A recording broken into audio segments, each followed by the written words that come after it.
ಮತ್ತೊಂದು ಹಂತ ತಲುಪಿದ ಬಿಜೆಪಿ ಬಣ ಬಡಿದಾಟ. ಯತ್ನಾಳ್ ವಿರುದ್ಧ ಶಿಸ್ತು ಸಮಿತಿಯಿಂದ ನೋಟಿಸ್, ಕೂಡಲೇ ವಿವರಣೆ ನೀಡುವಂತೆ ಸೂಚನೆ.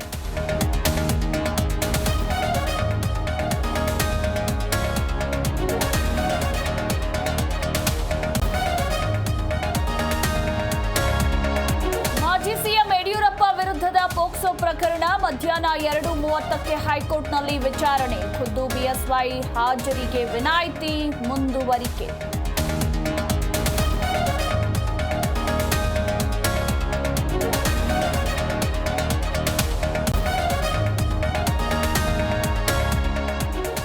ಯತ್ನಾಳ್ ಬಣ ಕುಗ್ಗಿಸಲು ರಾಜ ಹುಲಿ ತಂತ್ರ. ಪುತ್ರನ ರಕ್ಷಣೆಗೆ ಅಖಾಡಕ್ಕಿಳಿದ ಯಡಿಯೂರಪ್ಪ, ಡಿಮ್ಯಾಂಡ್ ಕ್ಲಿಯರ್ ಮೂಲಕ ಭಿನ್ನಮತ ಶಮನಕ್ಕೆ ಯತ್ನ.